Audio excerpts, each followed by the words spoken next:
మాజీ deputy CM నారాయణస్వామిపై MLA Thomas తీవ్ర స్థాయిలో విరుచుకుపడ్డారు.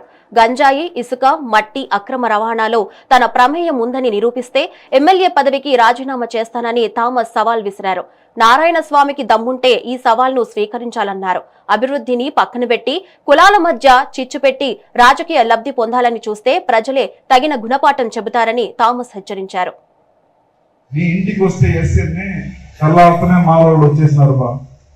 అక్కడ కులం పక్కన పెట్టుకొని ఇంత కించపరిచే రిలీజుడు నువ్వు. నేను వచ్చిన తర్వాత ఈ ఎస్సీ కాన్ఫరెన్స్ లో ఎస్సీ కులస్తులు ఎంత హ్యాపీగా ఉన్నారంటే అది చెప్పడానికి మాటలు అంత హ్యాపీగా ఉన్నారు. నువ్వు ఎప్పుడైనా ఎస్సీ వాళ్ళని పక్కన పెట్టుకున్నావా? నేను ఎస్సీ అంటావు. ఎప్పుడైనా పక్కన పెట్టుకున్నావా? వెదురుగుప్ప మండలంలో ఒక ఎంపీపీ వ్యాకెంట్ వస్తే దాన్ని ఏం చేసావు నువ్వు? ఎవరో ఉండే బెంగళూరులో ఉండేవాడిని పిలిపించుకొని 1.5 కోటి సెటిల్ చేసుకుని పుత్తూరులో ఏం చేసావు? తిరుపతిలో ఒక విల్లా కొనుక్కున్నావు. ఇది నిజం కాదా? ఇది ఎవరికి తెలియదా?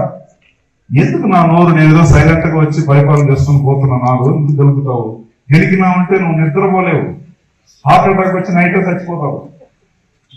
నేను వద్దనుకుంటున్నా, ఏదో మనవాడు కదా చచ్చిపోయే టైంలో పీస్ఫుల్ గా చచ్చిపోయి ఎందుకు హార్ట్ అటాక్ వచ్చి చనిపోవడం తెలియదు అని చెప్పి నేనేం పెట్టుకున్నాను.